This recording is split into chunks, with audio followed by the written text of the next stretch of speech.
L'histoire en tant que telle est beaucoup plus compliquée que ce qu'on nous enseigne à l'école. Avant la technologie moderne et toutes nos ressources aujourd'hui, la seule façon d'en apprendre plus sur le monde était de l'explorer et de partir pour de grandes expéditions. Il y avait tant de choses sur Terre qui restaient à découvrir. Il y a quelques siècles, les expéditions étaient difficiles, dangereuses et mystérieuses. Avec un nombre incalculable de pirates, de naufrages, d'événements inattendus et de mystères, personne ne peut vraiment savoir avec certitude ce qui s'est passé lorsque les hommes du passé ont décidé d'en apprendre davantage sur le monde les entourant. La salle des archives. Notre prochaine histoire est un peu moins tangible qu'un navire perdu, bien que nous ne nous attendions pas à ce que vous la connaissiez. Les bibliothèques sont de riches sanctuaires de connaissances et de divertissement. Que vous aimiez tourner les pages d'un roman policier haletant ou que vous préfériez l'aspect pratique d'un dictionnaire, il peut être agréable de se perdre dans le calme que seules des étagères pleines de livres peuvent procurer. Mais ce n'est pas exactement ce que promet la salle des archives. On dit qu'elle contient l'intégralité du savoir humain depuis 10 000 ans avant Jésus-Christ, jusqu'à l'Égypte ancienne au moins, mais personne ne sait où se trouve cette mystérieuse bibliothèque ou même si elle existe réellement.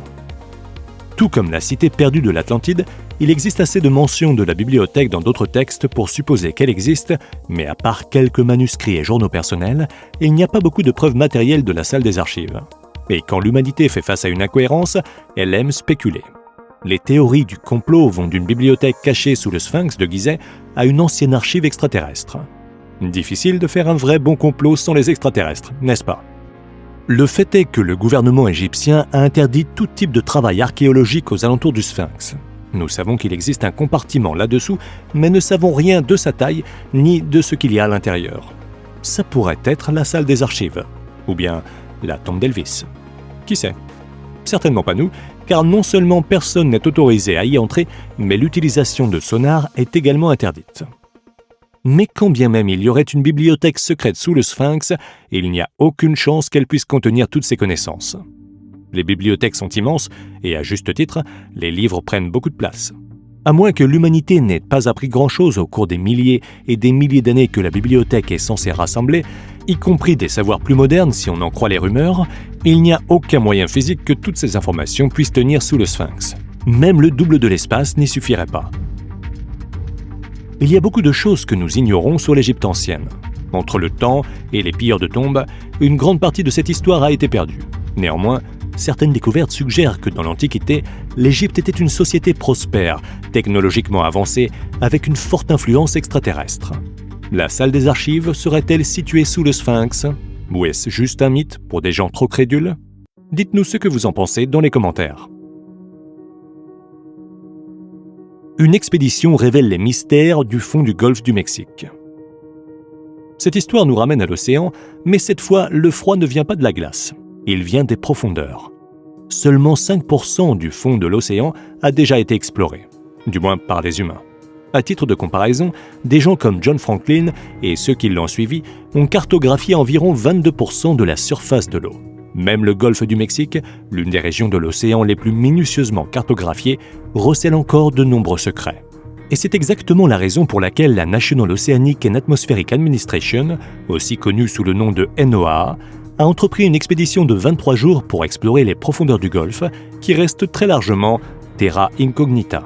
Et les découvertes sont tout à fait remarquables. Nous pensons si souvent savoir ce que la vie devrait être, cette aventure nous fournit un bref aperçu du monde étrange des grands fonds marins.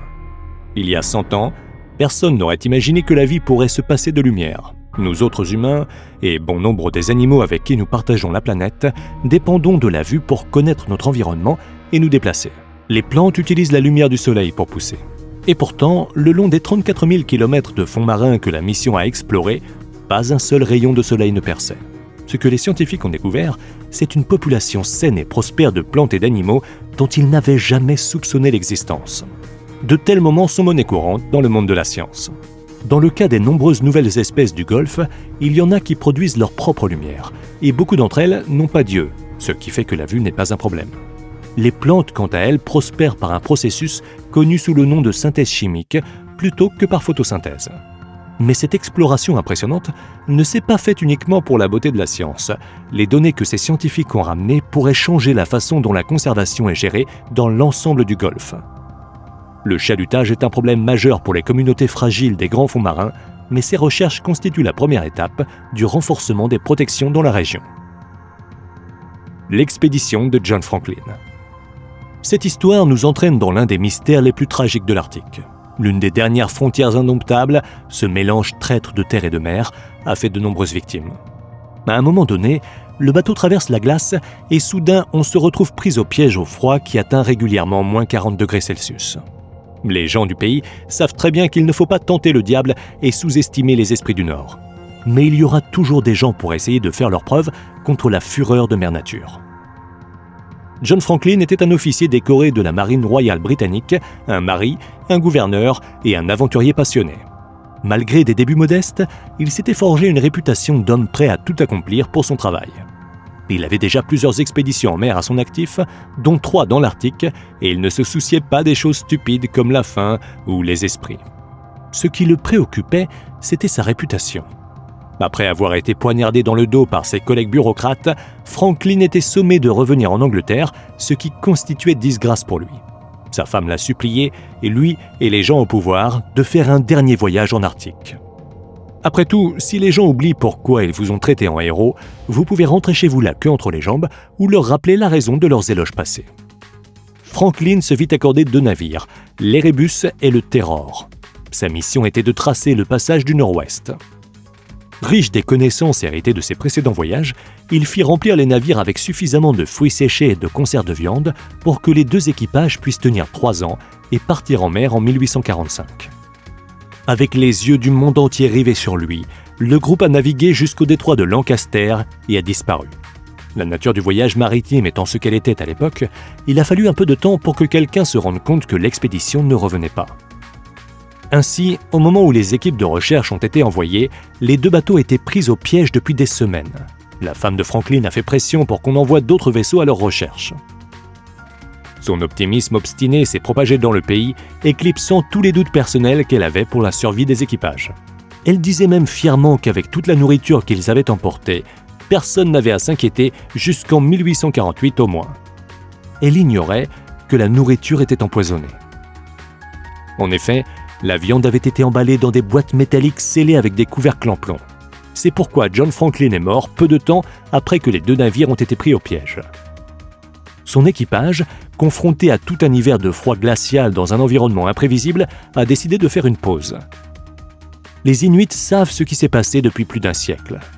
Des histoires de rencontres avec des esprits violents et agités ont commencé peu après la disparition des 2 bateaux, mais ce n'est qu'en 2014, lorsque le gouvernement canadien a déguisé une action géopolitique contre la Russie en expédition archéologique, que les véritables horreurs du voyage de John Franklin furent découvertes. Les corps trouvés présentaient des signes de scorbut et d'hypothermie. Mais avec tous ces marins et ces 2 navires retrouvés 150 ans après leur disparition, une âme manque encore à l'appel. Son orgueil brisé, sa mission ratée et son équipage réduit à l'état sauvage, l'esprit de John Franklin ne pourra pas se reposer tant qu'il ne sera pas lui aussi ramené à la maison. Le pire voyage au monde. Si l'étude de l'écosystème du sol forestier et la cartographie des mers arctiques gelées ne suffisent pas, nous vous présentons le pire voyage au monde. Célèbre pour avoir été narrée dans les mémoires d'Apsley Cherry-Garrard, cette course pour la science et la gloire a pris, sans surprise, une tournure terrible. Encore une fois, une poussée politique dans la toundra gelée. Ce voyage en Arctique, où les températures descendent régulièrement à moins 40 degrés Celsius, était à la fois une course vers le pôle sud et une tentative de mieux comprendre le lien entre les oiseaux et les dinosaures. Compte tenu des saisons inversées de l'Antarctique, où l'été anglais était hiver et vice-versa, les hommes se sont préparés et sont partis relativement tôt afin de construire leur camp de base et d'assurer leur accès à la nourriture. Déterminés à bien faire les choses, les membres de l'équipage ont combattu la neige et la glace, se frayant un chemin vers le dernier lieu de résidence connu d'une colonie de manchots empereurs. Vous vous demandez peut-être quelle importance un oiseau aussi lent et stupide aurait pu avoir pour la science moderne. Mais en 1910, les zoologistes ayant étudié leur corps raide et droit et leurs ailes incapables de les faire voler, sont arrivés à la conclusion que les pingouins, et les manchots empereurs en particulier, étaient les oiseaux les plus proches des dinosaures. À l'époque, on les qualifiait de chaînons manquants entre les reptiles et les oiseaux. Bien sûr, nous savons maintenant que leur maladresse sur Terre est le sacrifice qu'ont dû faire les pingouins pour parfaire leur maîtrise de l'eau. Leur évolution n'est pas primitive, mais plutôt une adaptation à l'un des environnements les plus extrêmes de la planète. En fait, le plus proche parent du T-Rex est le simple poulet de basse-cour. Mais les scientifiques pensaient que s'ils pouvaient simplement arracher un œuf au moment parfait de son développement, ils seraient capables de prouver leur théorie et de percer les secrets de l'évolution elle-même. Ils espéraient découvrir un petit dinosaure dans un œuf congelé, mais ils n'ont rencontré que des malheurs en série. Entre blizzard et froid si fort que même les allumettes refusaient de s'allumer, c'est un miracle que Thierry Garrard ait réussi à rentrer en Angleterre. Mais les œufs qu'il transportait ne contenaient aucun secret génétique, seulement des poussins morts. Et malgré plusieurs tentatives de sauvetage, les hommes restés sur place n'ont jamais réussi à sortir vivants de la glace. Garrard a soutenu que non seulement sa fuite n'avait rien à voir avec une quelconque lâcheté, mais qu'en outre, le sacrifice de ses amis n'était rien de moins que de l'héroïsme.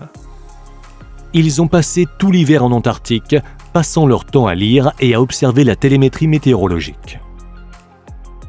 Nous espérons que cette vidéo vous a plu. Faites-nous savoir laquelle de ces histoires vous a le plus impressionné. En connaissez-vous une autre qui donne des frissons? Si vous avez aimé la vidéo, n'oubliez pas de vous abonner et d'activer les notifications pour faire partie des premiers informés de la sortie de la prochaine. Merci pour votre visionnage et à la prochaine fois.